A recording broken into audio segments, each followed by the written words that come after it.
Okay, it is 7:01, April 11th. I will call this meeting to order. We do have a quorum with 2 members absent. Moving down to the number 2, the consideration for the approval of the minutes for March 14th, 2024. If everybody can review the minutes.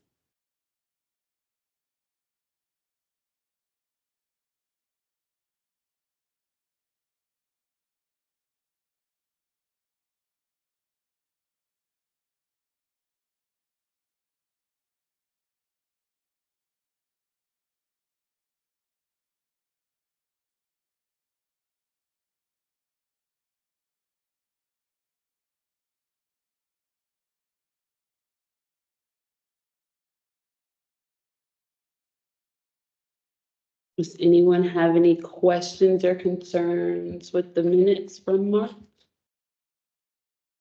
Second, the second page 2. Consensus of the March 14th. Because, announcements for the next meeting, should that be, today's date? Yes, it should be. We can make that change. Thank you. So that will be April. Awesome. Any other corrections to the minutes? If there is none, can we get a motion to approve them with the change to that date for the April 11th? There is a motion to approve. Is there a second? All those in favor? Any opposed? All right, that one passes.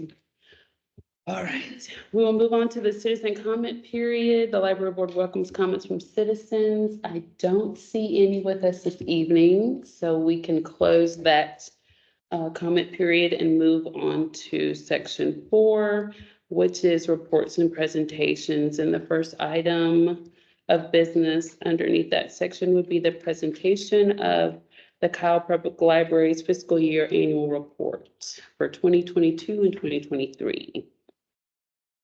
So I attached a settlement note in the presentation. Do y'all want to go through it by each slide? How would you all prefer? I think each slide would be good. Okay. Yeah. I'd like to start off by why we do the annual report. Because a lot of people don't realize that public libraries do have to submit this to the state library, and it's for us to receive accreditation. And I have listed the benefits of accreditation. The biggest benefits are that we get to participate in TechShare databases. Databases are really expensive, and so by us participating in the TechShare databases, we're able to save a lot of money while also providing our citizens with really good resources. And then the ability to participate in the interlibrary loan program, and that allows us to borrow from other libraries if we're not able to purchase a book. And so this just allows us to locate books that we might not otherwise have access to for our patrons. And we get to participate in TechShare card program, which allows our patrons to go become members of other libraries. And finally, it gives us the opportunity to compete in competitive ranks through the state library.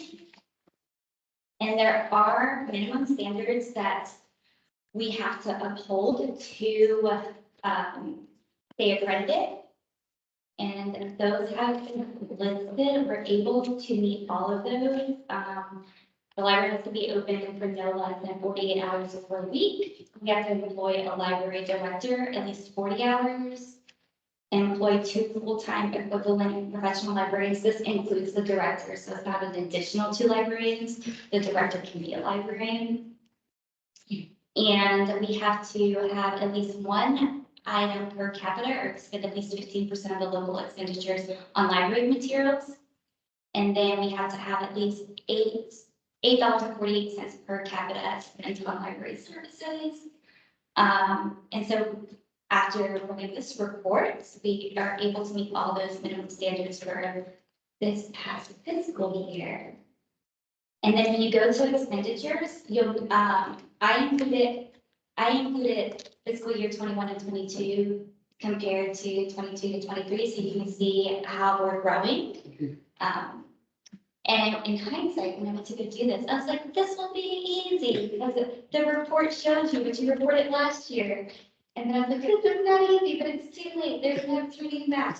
So, but you will notice that we had a significant increase in salaries and wages for our staff. And that's just because the city as a whole, they did a study to see where the city of Kyla employees were in comparison to other surrounding cities in regard to pay. And so everyone across the board just got a 20% pay increase. And you can see that's reflected right there. We noticed that our collection, if we move on to page 4, our collection expenditures haven't really increased much. They haven't increased in the past couple of years as far as the print materials. Our electronic materials, it looks significant, but that's because in this year, I had to report this to the state. If there's any major differences in numbers, you have to like explain those differences. Okay. And so I had to report to the state, like, this huge difference isn't as big as you think, because I'm just putting the electronic databases under electronic materials. And that's going to be important because if you go down to page 5, where it says, no, not page 5. If you go down to page 6, under other operating expenditures, it looks like we didn't spend as much money on other operating expenditures such as programs, supplies, and that's not the case. It's just in previous years, we reported our databases under electronic materials. So from here on out, we kind of write it that. So next year, when we go to report this, it'll be more, what's the word, more consistent with where our money's actually going. Do we have the other set of documents? Yeah, it's right here.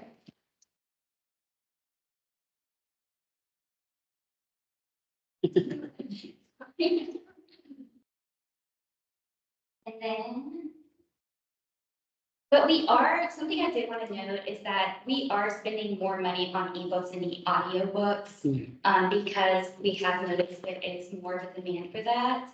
So we did spend 29,800 on electronic materials last fiscal year as opposed to 16,000.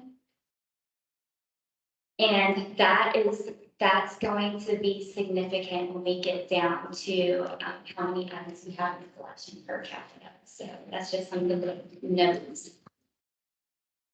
If we are going on to page 5, if you look at the total operating expenditures, it was 946,000 compared to fiscal year 21-22, where it was 814,000. But as noted, a lot of that was with the staff salary increase.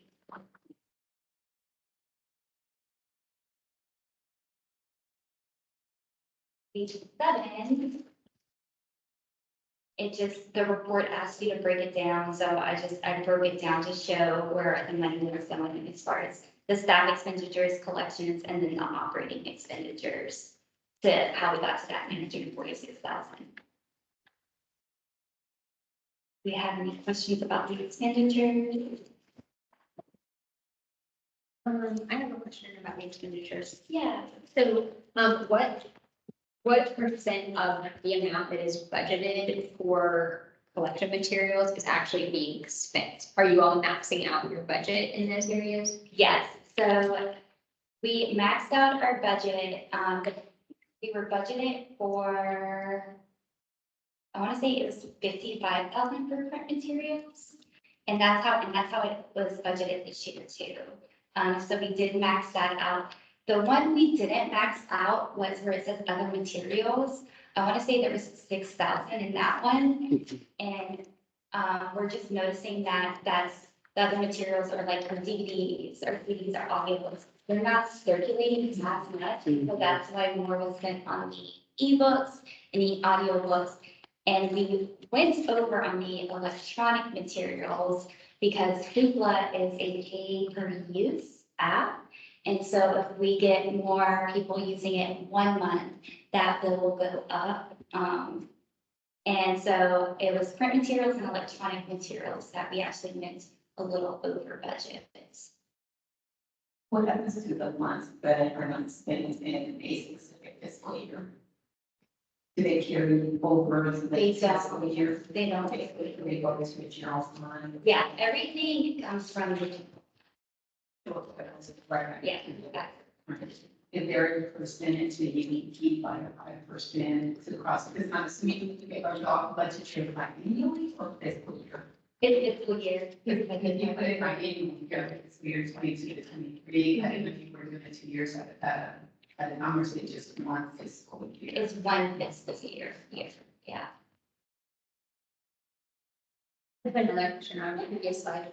On slide 8, where it indicates that you must employ at least 2 full-time equivalent professional librarians, is the indicator for that the professional librarian has an MLIS? And if so, are the people on staff now with an MLIS, Jesus Outreach Librarian and Michael? So there's 3. That's awesome.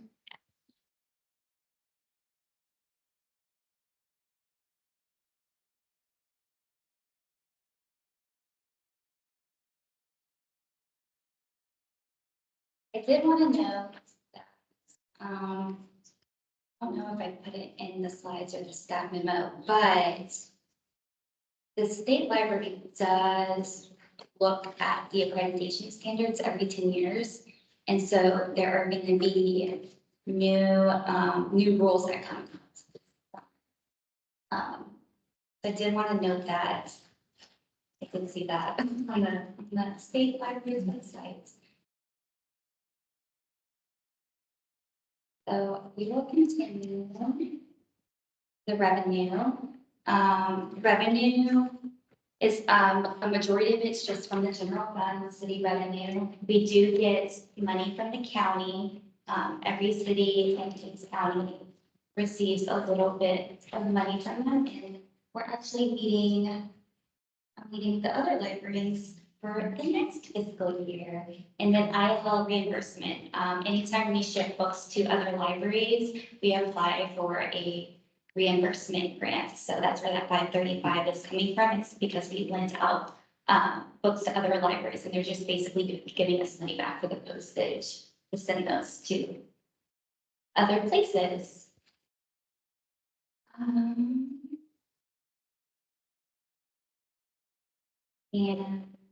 And then I just wanted to note that this year we didn't report library funds and fees because those are going back into the general fund. So it's just coming from the general fund. They're not separated. I think it's clarification there, because when I did this in the title, I remember that I was, I was like, this is separate. And they said it just goes back to the general fund. You just put it, it's city revenue. Noted.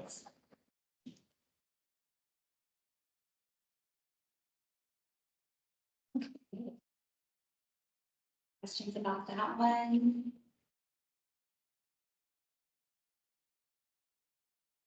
So we'll go to the library collection on page 8. Our books and prints, they haven't increased that much. We have about 63,600 items in our collection. If you notice, our audio materials have decreased, and that's just because we noticed that they don't circulate as much because people are using digital audio books. So we have been weeding out things that are not circulating to clear up shelf space for things that do circulate. Our video materials have decreased a little bit. Videos, our DVDs still circulate quite a bit. And then the library of things, these are going to be your story time kits, and then like the sewing machine. And that's increased because we keep adding more story time kits. Our story time kits are really popular, so Judy is the one who does those, so we just keep adding them because they don't stay on the shelf. And then the electronic materials, this was interesting. I learned a lot with this report. So ebooks, these are going to be books that are available through Libby. And this count also reflects books that were checked out via Hoopla. So books that are available through Libby, these are not just ones that are available specifically to Kyle, these are available to everyone that's involved in part of that consortium.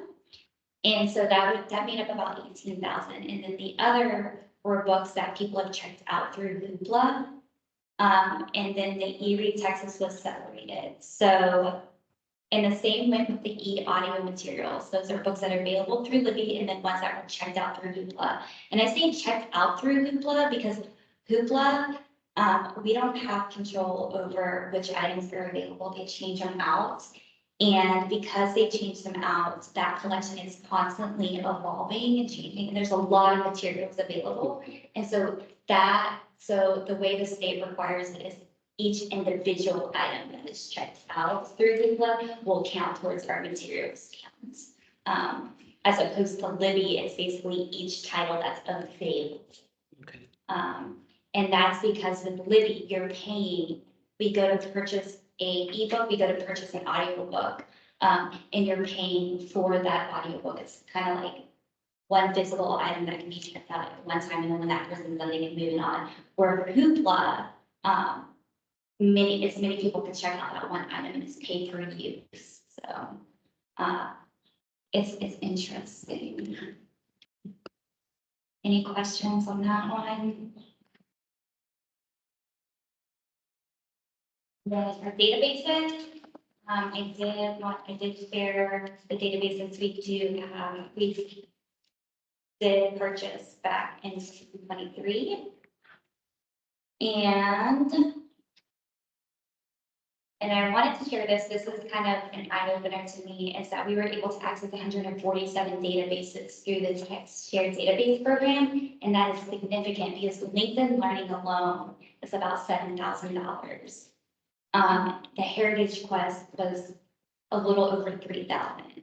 And so for us to have access to 147 databases, it's huge for us to be accredited and be able to afford to pay into that. And we still pay into it, but it was less than what we paid in for LinkedIn Learning. So that's just to give an idea as to why accreditation is important, because it allows us to provide these resources for our patrons at a discounted price.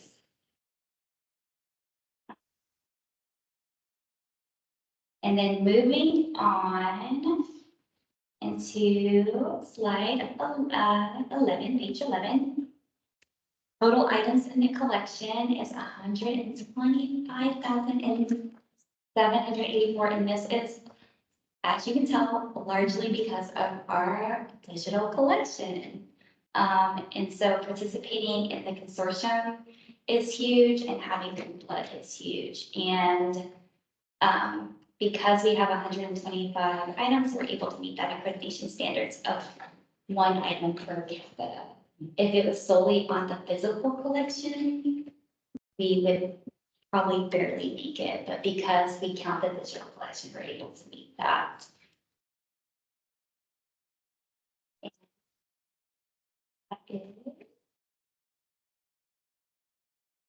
That's the one I always worry about.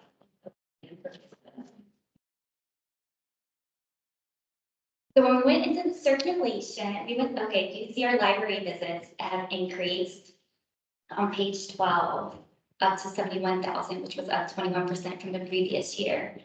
And registered users went up.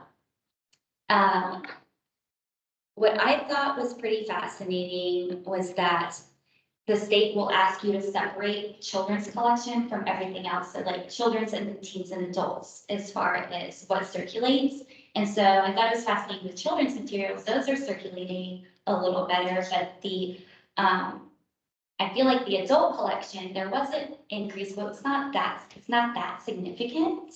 And for me, I was like with the children's collection, it looks like it's the 87%, but you notice it's like 3,800 electronic children's books compared to 2,000, whereas opposed to the adult collection, 27,000 electronic materials circulated as opposed to 16,000. So there's just a huge increase, and it kind of just shows how adults are interacting with our collection a little differently. And then that's why we put more funds towards our digital collection. Yes. Are there expectations for circulation? They don't have expectations or standards set, so it's really for us. So you're kind of deciding what that goal post is? Yeah, well, for us, we use it, like, this is huge because this shows us, like, if we notice that like electronic materials are circulating more, then we try to make sure that we're putting more funds to that. And I think we're still trying to figure out like what our norm is after COVID. And so this year, fiscal year 2022, 2023 is the year that I think we're finally gonna like start setting that baseline, of like what's normal. And remind me, how do you track the library visits? What's that count? It's anybody that goes into the actual library, and so our door count keeps it, yeah.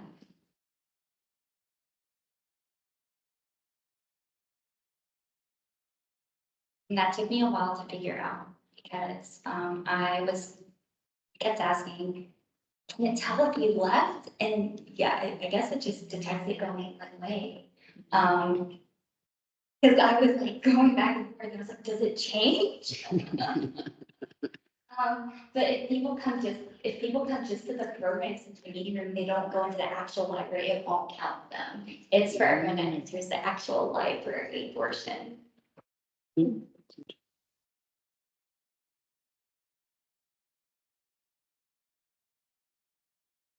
And then we do have to report our programs to the state. And we noticed that with our early childhood programming, they increased a little bit. We increased our programs a little bit, but our attendance significantly increased. So they, my story time, I was gonna say my story time assistants, library assistants, they've said that their story times are getting bigger. So where we would see maybe like 7 people at a yoga story time, we had to put a cap on it because there's too many people showing up to effectively do yoga story time. So we're just seeing a lot of families with young children. And then we have increased student age programs because we're able to get back into the schools. Now that we're a little farther away from COVID, so we are able to get back into schools. And then if we go to the next page, I was having a hard time deciphering when I went back at the program statistics. I was having a hard time deciphering between some of the programs, if they're general, if they're students. One thing I did notice is that it looks like our numbers decreased a little bit with our teen programs, but one of these was an outreach visit. So this usually means like a school visit where they went to go talk to kids at a high school. And I didn't really feel like that one school visit was really that reflective to the programs we're offering here. Because we have increased our program offerings at the library. And there's a chance I could have missed an outreach session that was done back in 22, 23. But those numbers have stayed consistent. And then our adult programs numbers have stayed pretty consistent as well. And something about our adult programs is when we went back and started, when I went back to try to get these numbers, I noticed that a lot of our adult programs are conducted by volunteers or their partnerships. That's a lot of programs for one person. And then we move on, general programs, these are gonna be usually a lot of your performances, those big performances like in summer reading. And then just our general program statistics.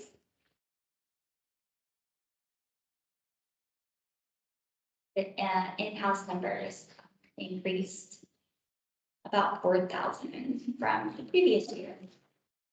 So we're heading in the right direction.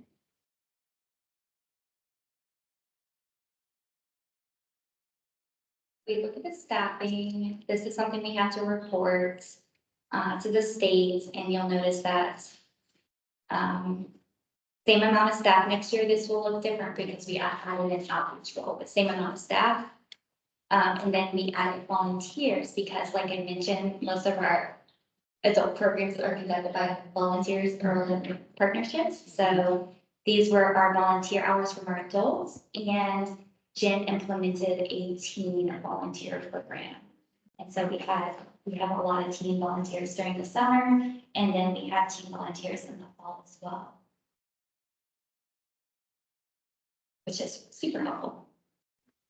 And then under other services, we report our weekly hours. Our weekly service hours were open for 54 hours during the week. We only have to be open 48 and we're open 54, so that's good. We borrowed 42 islands, but we spent more islands than anything. So 95. And then our computer use is about the same, and so is the Wi-Fi use. 15 to the aisles. Sure, and the system's automated, and so, and they're changing the system, so we might have to put it on pause, because we're changing, the whole state as a whole is getting a new ILO system. And then the old one will no longer be relevant or used starting in August, and so they're switching ILO systems, but basically when you log in, it'll tell you, will supply, and it's basically telling you, you will supply these books, and then if we pull them and we notice that we can't supply it or we can't find it, we'll respond can't supply, but usually if we're able to supply it, we'll supply it. So it's just an automated system, and it goes through the libraries that have them. And if you say not, I will not supply, it will go to the next library. So I don't know if we get more responsive, it keeps giving us more. I'm not sure. Like you're checking every day.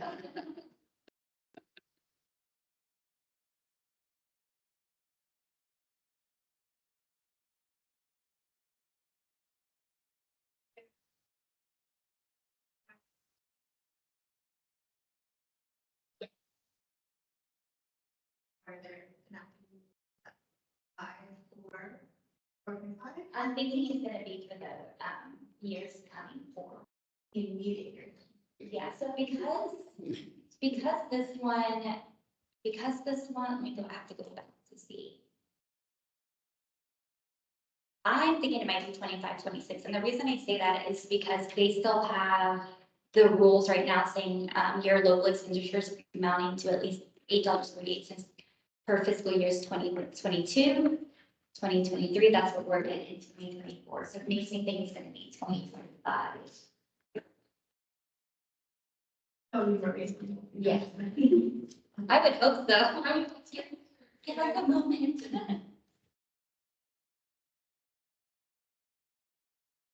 Questions? Y'all can always like email me or call me if you have any questions later on. And we can, if there's no more questions or comments on the annual report, we can move to the library director's report. Jessica.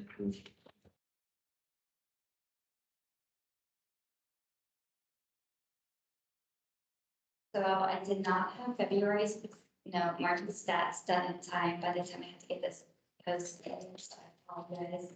I was just proud of myself for turning in the report. It has been submitted, okay? Yes. And that's where I noted the accreditation Texas State Library is going to reevaluate the standards, make the final rules are going to be adopted this summer. we have our book sale, I wasn't sure, but it is gonna happen May 4th, 10, it says 10 to 2, it's 10 to 1. It's 10 to 1, and we don't have the totes, but we're just gonna do those shopping, the plastic shopping bags for people to fill.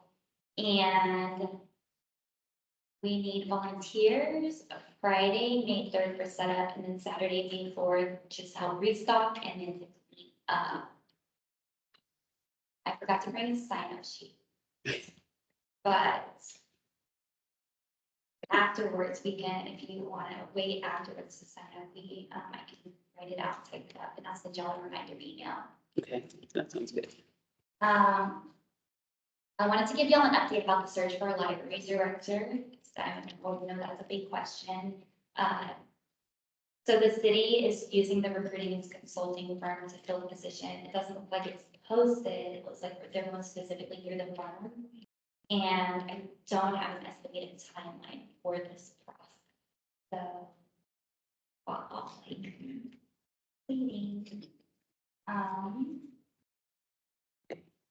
The children's area weekend, this is really fun. The staff is getting into it because we pulled the steps out and they were gross. And maintenance or facilities has said that they are gonna wait until we finish painting to finish putting the carpet down, but their staff is getting in there and they have painted a lot of cute little things. It's supposed to look like a little forest glade. There'll be a big tree that's gonna be the last thing we paint because we don't want to give it away to people. But right now there's like a little cottage painted on the wall, little mushrooms, little forest critters. And then they'll paint the grass and we'll get a big green rug. And then we bought like fairy lights and we're recovering something so little mushrooms. So it's gonna be a cute, cozy reading area. And I think it's been a lot of fun and kind of like a unifying factor for the staff to come together. And I think it'll be a cute refresh. And so we've already taken a picture of like the before, like a little visual of the before, and once it's done, we'll do a visual. We were like, we need to get this done quickly, but then we were like, let's take our time with it. We want to make sure it's done right, and it will be done definitely before summer. But yeah, that's a cool project. I didn't know if we would get permission to paint, so I'm like. And then finally, just wanted to give you all an update about where we stand with the budget preparation. So when I was doing, everything kind of happened all at once, like working on the annual report, submitting my first proposed budget for the city. And when I did this, my original thought process was like, we already have an outreach librarian. I really want to make sure we get these fees eradicated for our patrons, because we're one of the last cities in this area to have late fees. And then the more I was looking at the budget from last year and the year before, and how much we spent on the library, and looking at how we compare. So the cool thing about the state report is they give you the results for everybody. And so you're able to see how you compare to surrounding libraries. And so the more I started looking at how we compare and what it takes to stay accredited, the more I was like, I need to rethink what I'm asking for. And so my asks are going to be some things to improve customer service. I am trying to get us to programming specialists / librarians. I think specialists or librarians, because I'm still debating if I want these roles to require a master's degree. I value the master's in library science, but I also think it could potentially keep some really qualified candidates away. And so I'm kind of still waiting on that. I want to make sure that we're not preventing qualified candidates from applying just because they don't have that degree. So these roles would not work in circulation. They would be specifically focused on programs, because working circulation while also trying to plan programs, it's not easy. It's very difficult and divides the time. And so if we have two specialists that's what they're able to focus on, we'll be able to do more quality programs. And I also want to get us a self-print station. Most libraries have a self-print station. We too will have a self-print station one day. I'm just gonna get us there. And then upgraded point of sale technology, which is basically right now, our cash register isn't connected to our circulation system. And there are ways to get it connected where you're not having to go back and clear someone's accounts. Because if someone pays a fine or fee right now, we put it into the cash register and then we have to go back to the computer and clear their account. And there's ways and software out there that will connect it automatically to BiblionX. So when they go to pay, that payment is already connected and associated with that patron's account where it's going to clear it out. And it just, there's less potential for human error, and it kind of is more effective with our time as well. And I've been looking at how this could also, how we could also upgrade our credit card payment system. So I've been looking at that and looking at Envisionware because we already work with Envisionware. So that would be my first budget ask. It's kind of, we called it a, I forgot what I called it, like a restructuring. But basically it's things to improve customer service. And then my second ask is to update the fee schedule. I want to make sure we're eradicating those late fees because most libraries don't do this, and it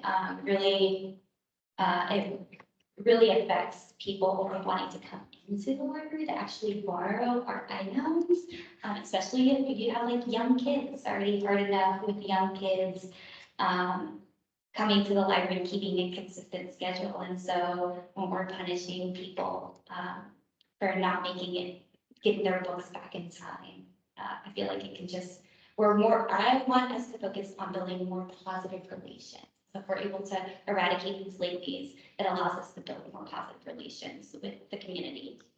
And then implementing an out-of-county fee for those outside of Hayes County to obtain a public library card. Because as y'all know, right now, anybody in the state of Texas can get a library card with us, and there's no fee attached. And so what I've noticed with other libraries that if they don't have late fees, they do have that out-of-county fee to kind of balance things out.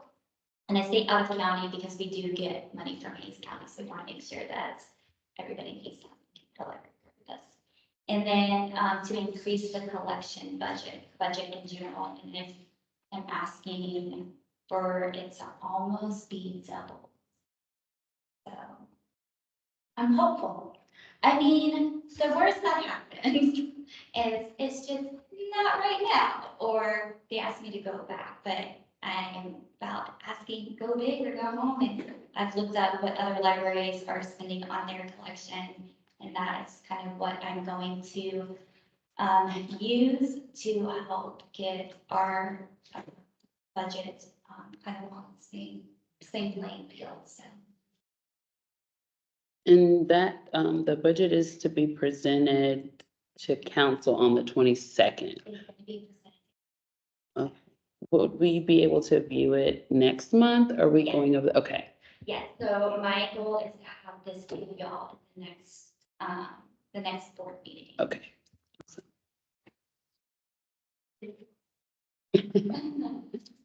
No, it's always, academics, don't send me, yeah. For the qualified people that don't have a master's in library science, would those be people that have a master's in education that will work for futures and transitions? Yes, so it's funny because the state will say, you know, for accreditation purposes, we have to have so many master's degree librarians on staff.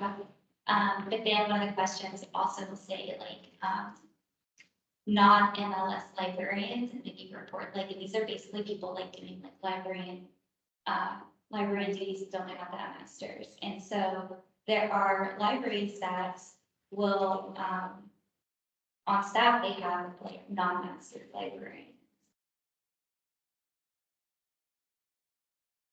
I just want to make sure, like, I know falling into this career, I went straight out of college, but a lot of times people kind of fall into this profession after working in a library for a while, or it's something they considered after another career. And I just want to make sure that we're allowing people that opportunity to enter this profession and not already have that degree. I have a clarifying question regarding the recruitment of the next library director. Yeah. I feel like what I understood you saying was that they're going through this firm, and then what I understood you to say next was they're not posting it, or they haven't posted it, and that was a little confusing, and maybe that was confusing to me. Are they not going to post it and have it open on the City of Kyle hiring website for people who are local to this area to, is it not an open application? I don't, so I did ask that, because I was ready, I was getting ready, and so, the only answer I got was, they're gonna be using a consulting recruiting firm. So I'm not sure it's going to be posted. Because what they have done here within the last year of the. Yeah, with a lot of the director positions, it's, something they've done with the other roles as well. Yeah, I noticed that, in fact, I think it's pretty much within the last year, you can see positions posted at all. Now, It's not how Colleen was hired. Correct. Yeah. Correct. And it's not just specific to this position, I think that's the, It's fitting. manager. Last director position is not open, no communication. Well, I was, I, what year? Yeah.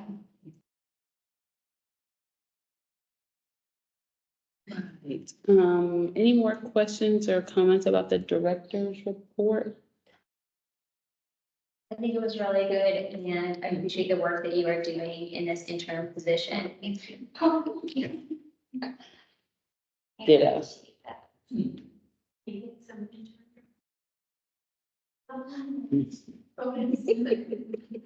Only pay our ones, please. Mhm. Yes. But it's, the more I get into it, the more, I'm always been really passionate about the libraries. And so, it can be a lot, but I also think like I'm in a position where I can, fight for funds, and I will definitely do it. Yes, I can't wait to see the budget. Looking forward to Me too. that. I'm just kidding. I'm gonna move on to announcements. The next library board meeting will be Thursday, May 9th at 7 PM. And are there any other topics for discussion this evening? Okay, can I get a motion to adjourn? Yeah, is there a second? Second, all in favor? Any opposed? Okay, we're adjourned at 7:45.